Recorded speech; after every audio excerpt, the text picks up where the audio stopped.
Kung maselan ka, skip the video kasi ang maririnig mo ay 100% real talk tungkol sa ating mga Pilipino. But before I say anything, pakinggan niyo muna yung video na to. How you know you're an ugly woman is the moment you post something on social media, you'll have nothing but women hyping you up. Women saying, "You're his first baddie, you're such a baddie, yeah. Only women doing that for you. That means you are not a threat to other women, and that's why they like hyping you up. With actual beautiful girls, they don't comment like that. They might say you're looking beautiful, but they don't overhype, overcompensate. They don't do that to actually beautiful women. So if they're doing that under your post, you're ugly."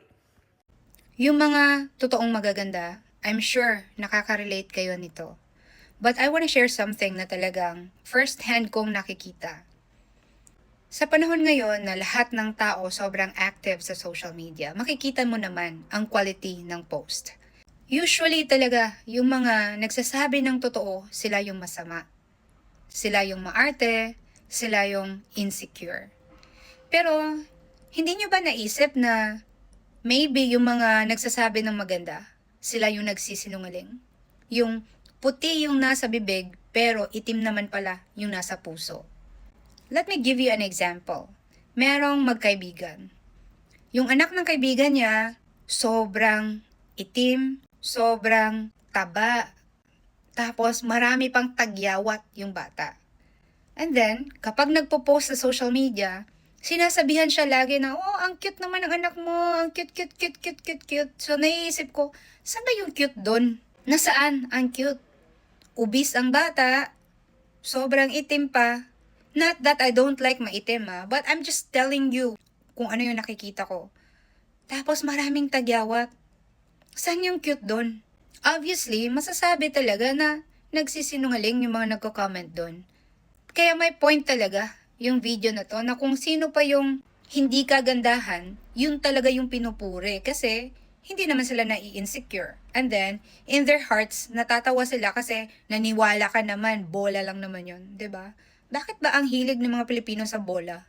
Yan yung talagang isang bagay na hindi ko talaga maintindihan sa mga Pilipino. Can we just be honest? I don't know kung may pag-asa ba bang mawala itong toxic na culture ng mga Filipino, pero this is not good. Alam nyo, dito sa Taiwan may kasabihan, walang pangit, tamad lang. At least, honest sila, di ba?